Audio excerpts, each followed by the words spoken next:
राधे कृष्ण। ओम श्री गुरुभ्यो नमः। श्रीमन्नारायणीयं दशकं 9 ब्रह्मणस्तपः भुवन निर्मतिश्च।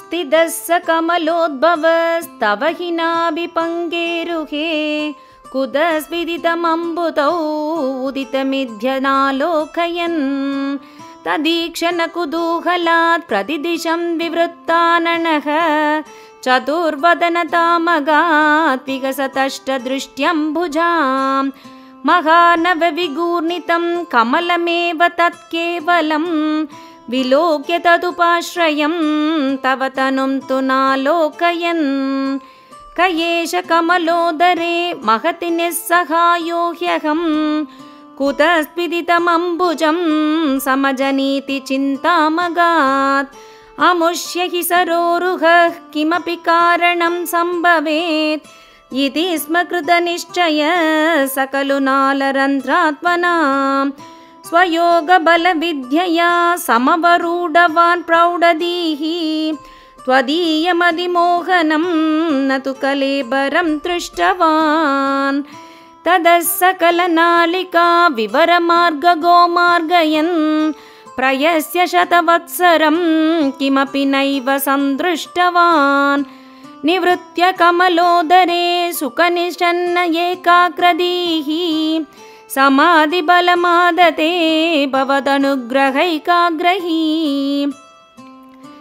शतेन परिवत्सरै दृढसमाधिबन्धोल्लसत् प्रबोधविशदीकृत सकलु पद्मिनी सम्भवः अदृष्टचरमद्भुतं तव हि रूपमन्तदृशा व्यचष्ट परितुष्टधीर्भुजगभोगभागाश्रयम् किरीटमुकुटोल्लसत् कटकहारकेयूरयुं मणिस्फुरितमेकलं सुपरिवीतपीताम्बरं कलाय कुसुमप्रभं कलदलोल्लसत्कौस्तुभं वपुस्तदयि भावये कमलजन्मने दर्शितम् श्रुतिप्रकरदर्शित प्रचुरवैभव श्रीपते हरे जय जय प्रभो पदमुपैषि दिष्ट्यादृशोः कुरुष्व धियमाशु मे भुवननिर्मितौ कर्मटाम्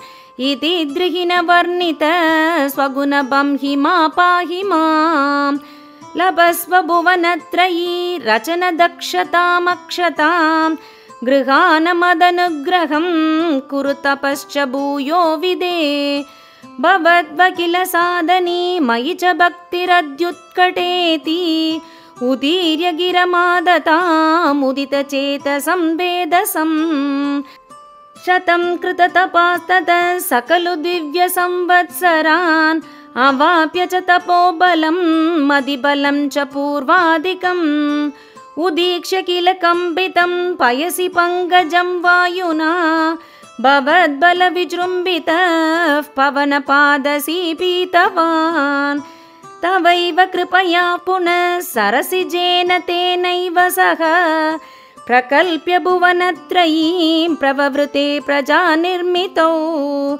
तदाविद कृपाबरो गुरुमरुत्पुराधीश्वर त्वमाशु परिपाहि मां गुरुदयोक्षिदैरीक्षितैः श्रीहरये नमः श्रीहरये नमः श्रीहरये नमः। सर्वत्र गोविन्दनाम संकीर्तनं गोविन्द गोविन्द। राधे कृष्ण।